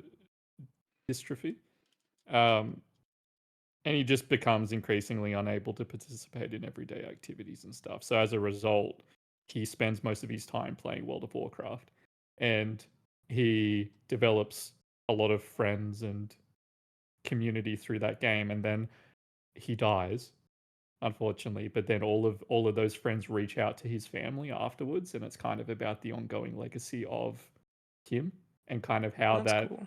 was driven through this community in World of Warcraft. Yeah, it's genuinely like really cool. I haven't seen it myself. It's been on my list. Um, but yeah, it's like it's one of those like yeah, it's a beautiful story that involves video games, and I think that everybody should watch it for that, for sure. Put it on the list. Yeah, well, That's it's on good. my list. Yeah, Dovey, put it on your list. Okay, your list, which I've been kind of skimming when you guys have been talking. Before we Yeah, get onto the you get. list, I Yeah, we're actually not have there a Could yet. you just question. watch some movies on your list first? Like Oh, he I instead do added of that. stuff too. rewatching Indiana Jones for like the 18th time, Hey, just watch a movie on tell the list. tell Machine Games to stop delivering decent Indiana Jones video game They content, haven't and I won't be drawn to that watching doesn't the cause movies you to again. watch 4 It movies. actually does. It No. actually does. It does. Okay, go ahead, Jen. Before we go to Yeah. the watch list segment, a trailer Yeah. did come up, and I wanted to get your guys' thoughts on it. 28 years later, The Bone Temple.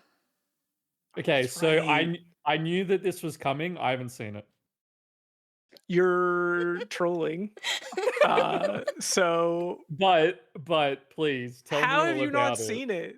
Because I saw you link it to me, dude, and I was That's like, why I thought you would have seen it. and actually, you know what's crazy? I think I linked it. You were telling me that it was coming out, and I'm pretty sure I linked it to you. Actually, I think you're right. Anyway, I am gonna double check yeah, this though, but I'm actually yeah, pretty sure you're right. double check, but I'm pretty sure I shared it in the chat. Yeah, I haven't watched it yet, but tell me all about it. Bone Temple. I'm assuming that it has relevance to Ralph Fiennes' You did character. link it. Yes. Right. Basically, so there's just a lot of things that it shows that it's like it's gonna be. I mean, it's a sequel trailer. Sure. It's got more of the Bone Temple. It does show the kid who I forgot his name, but it shows him with like a blonde wig, like all those other characters were wearing. Oh wow. Okay. So Cool. so it does imply that he like joins their group at least Sure. for some Yeah. amount of time, and it does show that that is like it kind of confirms when he was talking about like these were the people that he wanted to bring back, like evil people, Yeah. because uh the original one very much like every human that you see is essentially a good person, and realistically that would just not be the case. And so that's it is the trailer is basically reaffirming that that is a bad group, but the kid does join to some extent, and there is going to be a deeper look at the doctor and the alpha, Yeah. because it shows them That makes sense. like yeah, Yeah. like it's a Yeah. traditional like it's expanding on the story trailer, which I will say it's not as sort of impactful I think as the first one, because when the first one when you watched it, it really didn't reveal anything of the story, Yeah. whereas now we kind of know the story, so like they can't do that. It's just a trailer. Yes, there's going to be more. I'm sure it's not showing anything that's going to like spoil anything kind of thing. But um Does does the second trailer have the same sort of like um style as the first one, or is it just completely different? it starts with it and then it So does. it's got that tonal voiceover sort of thing of Yeah, like the it does another like the boots thing. It does yeah, another one yeah, of those at the start, but yeah. it's not. It definitely towards the end changes into a more, I would say, like chaotic thing. So Okay. it's a good kind of flow if you, I imagine if you watch the first trailer and then the second trailer where it's sort of It going links up into sort of yeah, thing. like I Yeah. think it would. Granted, I haven't seen the first trailer in a while, but Sure. Yeah. I will say this is a good trailer, and I am hopeful the movie will be just as good. So the Yeah, I'm kid's keen. name is Spike, and I actually think it's kind of funny. I think I watched like 80% of the trailer, and I'm like, did the kid not in the movie anymore, or where did he go? But he's actually is wearing the wig, and it's so Right. funny. It's so funny because like he just blended in, and I think that's really the telling point of the movie. Yeah. Yeah, I think because I knew that this one was coming, I was like, oh yeah, I'll just watch it in January or whenever it's coming out. It's coming out pretty soon, Jan- right? January? January or February. I can't Yeah, remember. It's like early next year. he's stacking these up to be sequential pretty quick. The third one though will be a while. The only Right. reason this one's so quick is because they were filming at the same time. So this Well, one's I But just the expected assumed third he was one, January filming all 16, three. 2026. Yeah. January. Okay. I just assumed he was filming all three of them at the same time. No, But because the third one hasn't technically been approved. I actually still don't think it's been approved. right. Um, The yeah, like I'm keen for it. I really enjoyed 28 years later. I thought it was a good return to the franchise. I don't think it's as good as 28 days later, but it's they're all good. Like I think 28, they 28 weeks later was good. I still enjoy it. It's just different. Like I think it's just, it's not it's not the same as 28 days later because it's not Danny Boyle, right? Um, and it's a different kind of movie that kind of just coexists within that world, and I don't mind it for that. Like, it's a bit more actiony from what I remember. Um, and it's got Jeremy Renner as kind of that what is he, a guard or something, or Yeah, he's he's part a of the army sniper. or whatever. Yeah. Yeah. And kind of like, yeah, I don't know. I enjoyed it. It's not as memorable, sure, but it's fine. I think it's just objectively worse. Oh, I'm not Like, saying and it's yeah. I, I'm not it's not saying even it's that. any better. I'm Yeah, saying it's fine though. it's more so like because 28 days and 28 years later are like the people in them, like the characters in those worlds are smart and react how you would think that someone would react. And Mm, to the extension, the same with the opening scene for 28 weeks later. I think it's very like everyone's making smart decision after smart decision, and then like one thing happens and like all hell breaks loose. And I think they do a really good job at that. And the problem with 28 weeks later, in my opinion, is after the intro, when it starts getting into like the main movie, there's just dumb decision made after dumb decision after dumb decision, and then everything just falls apart. it's kind of like a companion movie. Like, it's not a sequel. I think is kind of how I view it too. It's like everybody watched 28 Days Later and they were like, "Wow, that was a really refreshing zombie infection survival flick, right?" Yeah. And it ends how it ends, and there's a lot of questions after, and then you're kind of like, "All right, well, I want to know more." But then you're served 28 weeks later, and it's like it's just completely different and kind of just like this side story. And I think if you acknowledge it for that, it's fine. Um, you either like it or you don't like it, whatever. But I think also within the scope of things, it's like, does anyone really care about what's happening a few weeks after 28 days later? Eh, not really. But I think that 28 years later, if it is connecting back to the original, that is interesting because it's like, what has happened in literally almost 30 years of time within that world?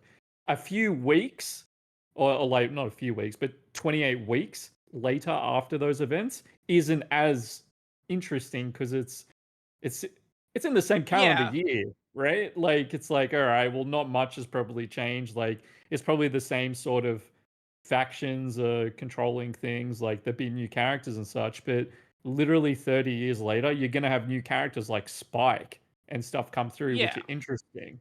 So I think there's more yeah, there's just more to explore over that span of time because it's a considerable amount of time, and there's also just more stories, different Yeah. people. Well, and that's why they didn't do 28 months later because they were like, Yeah, like not yeah, enough has changed.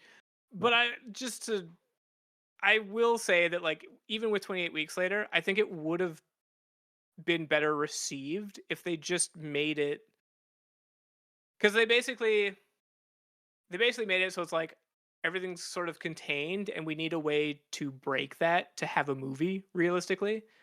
Yeah. And it's just instead of doing it and like finding a way to make that where people are still doing a smart decision, it just like backfires or whatever reason. They just made it where it's like it's it's it's kind of the same thing that other horror movies run into where it's just like these people are just making really stupid decisions. And I think what people liked about the first one is just it isn't there. I wonder where 28 weeks later came from because it's not Danny Boyle. I don't imagine Danny Boyle No, wanted to make it. That's he's actively even in 28 years later, there are yeah. active like I it's things that were established in 28 weeks later are specifically basically made to be not in the 28 years version. The only oh thing Where they're he sure, like, I've no, never no, no, wanted that's not how it happened. Yeah, the only thing he wanted to take from 28 weeks later, I can't remember his name. I'm sorry, I don't know actors' names, but Hawkeye. 28 weeks later, he wanted to take from 28 weeks later, I can't remember his name. I'm sorry, I don't know actors' names, but Hawkeye. 28 weeks later, he wanted to take from 28 weeks later, I can't remember his name. I'm sorry, I don't know actors' names, but Hawkeye. Yeah, Jeremy Renner. Yeah. Yeah, he said his name earlier. Yeah. Yeah, I that know, was I the don't only remember. thing that he I'm wanted to so take. bad with actors and actors. I'm so sorry. You can make fun of me in the comments. He wanted him. What? Oh, what wanted him? Right. They right. Yeah, wanted that was him. the only thing he wanted from that entire movie to like bring Sure. into 28 years later. Army dude. Let's keep the army dude character. He just liked him as an actor, which he's a good actor. So I mean, yeah, he was great in Fair. that role. He was fantastic. yeah, No, yeah, I'm just curious, kind of like, like within the real world, how that movie came to be. It's like I just have to imagine that Oh. I don't know, is it Universal? I can't remember who funds it, but the production company behind 28 Days Later, or whoever owns the IP, was probably like, oh, that did pretty good.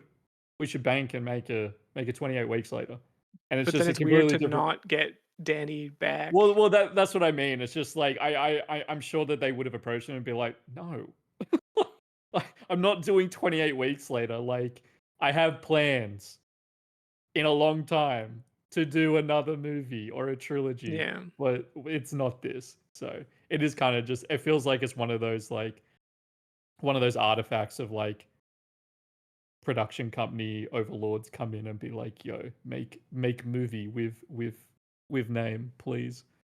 yeah. I remember it doing well though. It's not like it flopped. I think it was just kind of a bit like critically panned, Yeah, it's and audiences didn't really looking at enjoy ratings, it. it kind of like it hit that sort of mid. Like Yeah, Rotten it's like in Tomatoes, the it's a middle of that. 73. IMDb is a Right. 6.9. Letterbox is 2.9. Yeah. But then, like, if I bring up just It checks out. It's 28 kind of in that middle range. Like, it's fine. Yeah, Yeah. I think it's more so like because the first one was so good and because 28 Yeah. years later is so good that it's like that one just It really sticks out mentally now. you're gonna put it Yeah. lower. Totally. And I think even so, with the success of 28 Years Later and it going on to become what is likely a trilogy, it sticks out like a like a sore thumb a little bit. But yeah. Yeah, cool. No, I'm keen, but yeah, I haven't seen the trailer myself. I'll have to watch it What's the eventually. trailer you troll? I don't like, honestly, dude. I just don't typically watch trailers like To- unless they're before the movie at the movies. I don't Yeah, go out of my way to watch trailers. I will say too, I don't like watching trailers anymore because like they do give away the entire movie and it's really annoying. Or you Totally. watch it and you're like, I can tell the whole movie, like how it's gonna happen and everything. Yeah. But this one and 28 Years Later have been really good trailers to watch. And like, granted, like you're gonna watch this one anyway, or you're Yeah. gonna watch the movie Yeah, anyway. yeah, exactly. But this one, like when you watch the trailer, you're like, I want to watch the movie now. Yeah, sure. Okay. Cool. Yeah. My only upcoming thing that I'm like very excited for, and I'm like, yeah, just glad that it is what it is there's a new Super Mario movie, Super Super Mario Mario Galaxy. Galaxy. It's like so cool, man. I was watching the Nintendo Direct on Friday night. I was like, all right, it's 40th anniversary Mario. They've got it, like there's got to be a new Mario game. That was my Something frame of big. mind. And it started with this trailer for Super Mario Galaxy the movie. I was like, yes, like I am so keen for that. That is awesome. Like I genuinely really loved the Super Mario movie. I thought it's fantastic. I thought it was great. And yeah, I'm keen for the direction they're going with Galaxy. And then also just like all of the other gaming stuff that they announced with that direct was great. Like so cool. But yeah, I don't know. I'm very, very excited for that movie. I don't think it really showed too much other than like it was a No. title card. It But actually it didn't even have like Mario it talk, just and I was kind of yeah. wondering if they're gonna change voice actors or if they're Oh, keeping Chris Pratt. they're keeping him. They showed it in the direct. Yeah. Oh, So did they? it's the I didn't see the direct. I just saw the trailer. oh yeah. No, it's all the same cast. Oh, okay. So yeah, so Chris Pratt's back as Mario, Anya Taylor-Joy is Peach, Keegan is Toad. Is Jack Black Bowser? Yeah, Jack Black's Bowser. Yeah, everybody's the same. Okay. They didn't mention Donkey Kong, so he just mustn't be in it, I guess.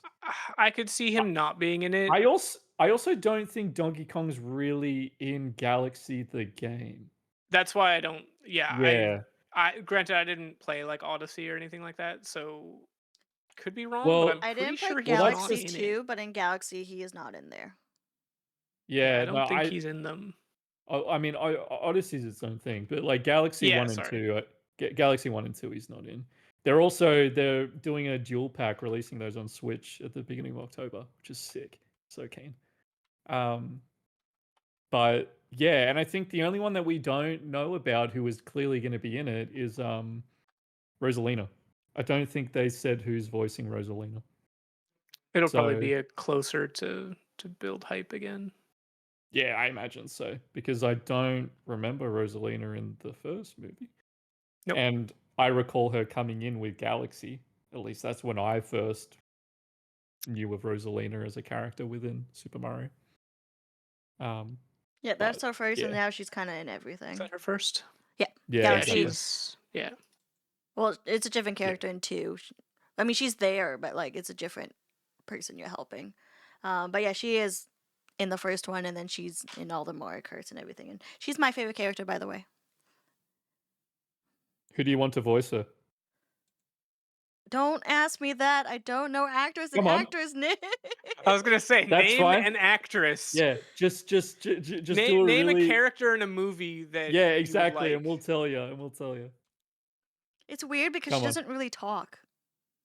That's fine, Jen. Just pick a voice that you like. Let's go. Yeah, exactly. I like Anna Kendrick because she's hot.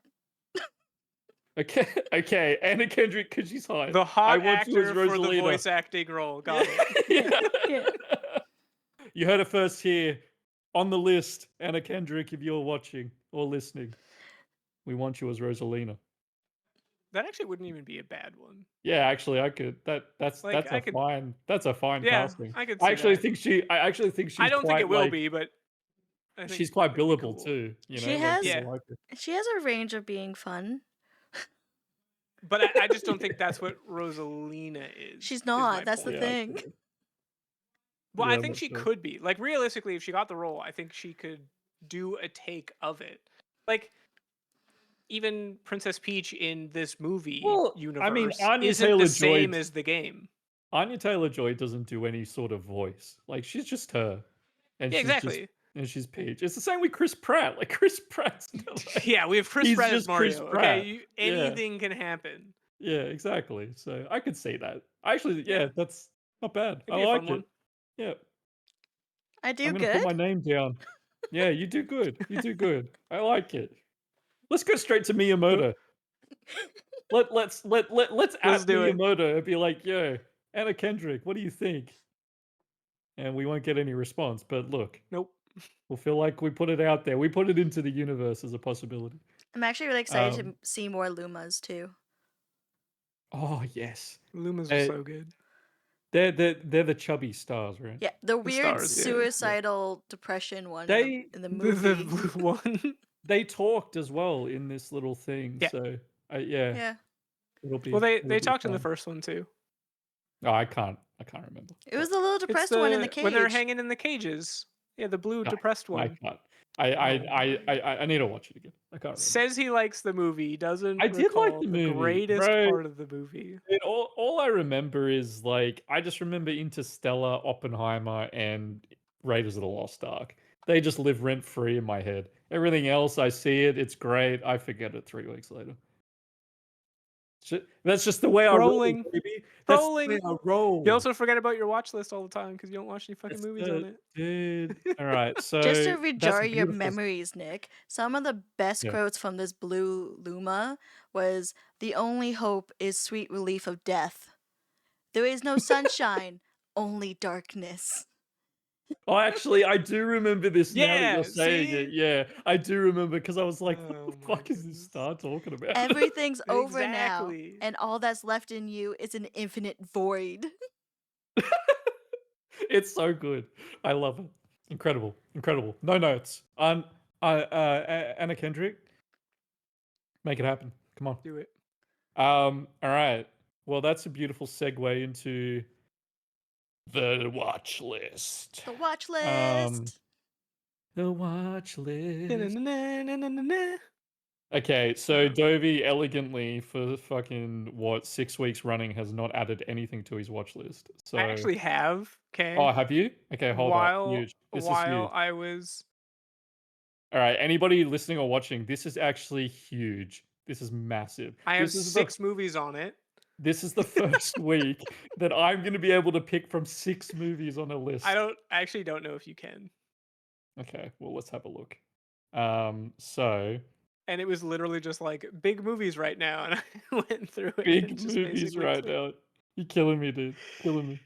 All right. So, oh, I, oh. Okay, so actually, hold up. We keep. I not. I know the rules. I know the rules. there I are don't actually. rules. There are no rules. What am I talking about? But should we try to pick movies from each other's watch list that we ourselves have seen? Like that was kind of my understanding, right? So that you That's kind of that's kind of mine because yeah, then it's like then we can talk about it from someone watching it for the first time and someone who yeah. has seen it. Okay, cool, sweet. All right. Well, mine's easy because there's 6 movies to pick from, y'all. Okay, So well, don't yeah, you don't have to pick from these 6 movies. dude, I it's literally started the doing. name of the Oh podcast. all right, fine. You have to pick one of those 6. It's called On the List. You realize that if you don't add any more I movies to your feel like watch there's list, only one movie on here you have if you also don't watched. if you don't add any more movies to your watch list, we have 6 more episodes. And then that's it. And then that's it. Wait, And well, then we're done. what about the first 2 episodes? I didn't even have to watch. Actually, that's not even true because then we have 800 and something other episodes, which are just me watching a movie from a watch list. Yeah, exactly. So guys, we have a lot of content coming at y'all. Don't worry, we're not going anywhere. We'll And be here till we're 60. I'm going to force these guys to make a Disney episode. I'm going to force them to watch a Disney episode. That's fair. Actually, speaking of Disney, That is fair. The Lilo and Stitch live action movie came onto Disney. We did see Plus. that. I Oh, saw did when you? we started it. When we started it, it's got like Stitch running around. I was like, oh, it must be on here now. No, we didn't But we were watch it, watching but Alien. yeah, when Oh, we you've yeah, seen that? It's we on saw the there. promo. Yeah, I Yeah. want. Yeah, I'm actually gonna get around to watching it now that it's on streaming. But anyway, back to the watch list. So I'm just gonna pick Sinners for you. I was gonna honestly, say because it's the only one Yeah. you've seen on there, isn't it? no, I've seen Superman and Thunderbolts. Oh, okay. But I just don't care to hear you Can talk we? Is it on somewhere? I'll I look don't at know that yet, while but- you look at Nick's watch list. Yeah. I can- already have a ton of tabs for Nick. For Nick, it's more so like what style of movie he wants to watch because there Oh, are a it doesn't- billion movies on bro, here that bro, are like you it should doesn't watch matter. this. Dude, it doesn't matter what I want to watch. You pick, baby. You Sinners pick. is on Crave, It so we also can do looks it. like it's on Crave. Yeah. Yeah. Okay. Yeah, cool. Sweet. So yeah, Do you Sinners, want a movie or a show? How about that? I don't want a show. Are you kidding me? Okay. You're Well, why killing me, bro. why do you have Edge Runners on here? Oh, okay. Actually, I haven't seen Edge Runners. I know you haven't seen Edge Runners, but that's All a right, show. hold up. Do you want a Yeah, like- show or do you want a movie? No, I don't like. How many episodes is Edge Runners? 6. We watched it in 2 Oh, days. It's actually yeah. It's not a long. It is a show, but it's not like a long show. No, that's interesting. I think that's acceptable to pick. I think if it was a series that was like 8 to 10 episodes, I would say no. Yeah. So yeah, but I mean, I would allow it, but you pick what you want to pick. I don't mind. Pick something that's gonna get me heated. Something that's gonna get me hot and heavy. The talk of the That's town. really You haven't the seen so. talk of it. Yeah, Hey, go on. hey, Jen, you want us to know something interesting? Nick has Pitch Perfect on his watch list. Wait, Yeah, I all haven't of them? seen Pitch Perfect. Oh yeah, yeah, all of them, every single Yeah. one, baby, every single one. But That my is love actually for one of the Anna few movies Kendrick, I've watched a few times. I was and gonna say, it's doesn't it not have even Anna because of Kendrick? me. He's No, yeah, I like me and my no joke. me and my brother used to watch movies all the time.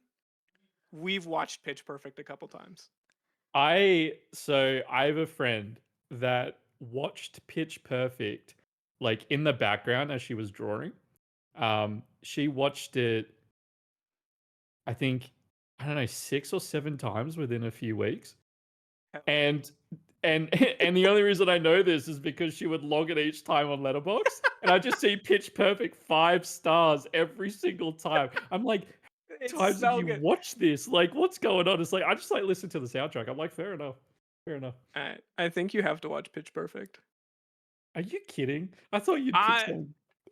I know, because there's other movies on here that like you should watch. Like you have The Exorcist on here. You have Sin Yeah. City on here.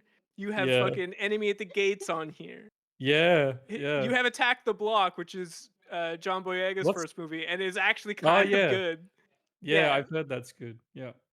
Yeah. You have Okay. like you have so many movies on here that you do need to watch. But I think Pitch Perfect is funny. Story to of my watch, life, so- bro. Story of my life. Did I weirdly jinx this by like saying Anna It Kendrick? seems like it. Yeah, I actually I feel like Dovey would have never gone down the Pitch Perfect route had you not mentioned Anna Kendrick. To be fair, I had the tab open for it because like I was like skimming your list and I was opening tabs on like basically options that I could pick. Yeah, And yeah. I had Pitch Perfect tab open before Jen said that. Hilarious. Okay. Is that your pick? God, The Usual Suspects is on here. And fucking One Flew Over the Cuckoo's Nest is on here. God damn it, man. Dude, he's got to pick one and we'll get through them. We both have conflicting problems. You have a problem of there's no movies on there to pick, so you have to think of one, and mine is there's 50 movies on here that you should have watched last year. Yeah, yeah. I love that. It's a good dynamic. It makes this work. Okay, so I think Pitch Perfect. it's gonna be Pitch Perfect. Okay. I think you're gonna. Cool. I honestly think you're gonna love it. Just I'm sure. I think it'll be fun. mean, I love musicals. It's just it's a fact. It is a thing. I will say too, Pitch Perfect is one of the series of movies that you could actually watch them all. Yeah, right. Like I they're all equally good. They've got granted they do like taper down, but Sure. not nearly as hard as other series. Like they're all actually really good. Sure. Okay. Cool. Sinners and Pitch Perfect. Man, what an episode! That's gonna be cooked. So you're Would like, it be yeah, a podcast without having like two completely polar I love opposite that. movies? No, I love that. I think that's awesome because like if they're too similar, then you kind of like talk about the same sort of stuff. Yeah, exactly. No, I'm like I really like the challenge of trying to interweave discussion around Sinners and Pitch Perfect so that they both link together in some really weird way. I love that challenge. Challenge Hell accepted. I love that. Cool. Well, that's it, folks, for episode 3 of On the List. If you've enjoyed our ramblings and our discussions and think that we're good listening, good watching, like, subscribe. I think we're on YouTube and Spotify now, which is pretty exciting. So you can listen and watch us on Spotify, which is cool. That's we also on have the list. polls. We have polls. This is the We have first I'm hearing polls of the on polls. Spotify. I know. Oh, Jen was saying she's like, nobody answered my poll last time, and I'm like, we have polls. I didn't even know there was a poll. Okay, cool. We have okay, hold on, Jen. Tell us about this poll. Tell us more about the polls. So the polls that I have added for Spotify, and I'll put in the comments in the YouTube channel too. Whatever you guys versus each other, I put the poll in there. Would you rather watch this movie or that movie? So Okay. So last podcast, I put would you rather watch Poor Things or Constantine? Yeah. There's only one vote for Constantine. Dovey, was that you? No, it was Jen. Oh. But Okay. it would have been me. Fantastic. Well, cool. We have polls on Spotify. So you the viewers can tell us which you would rather watch. And you can look forward to that in a fortnight's time. And I also Um, have it set up that the end date for these polls is actually going to be October 12th when Nick is in Canada. So we will it look is at these true. polls. Cool. That's exciting. That's exciting. Awesome. All right. Looking forward to that. Yeah. And I think that's about it. So thanks for listening. Thanks for watching, and we'll see you next time. Bye. Hell yeah.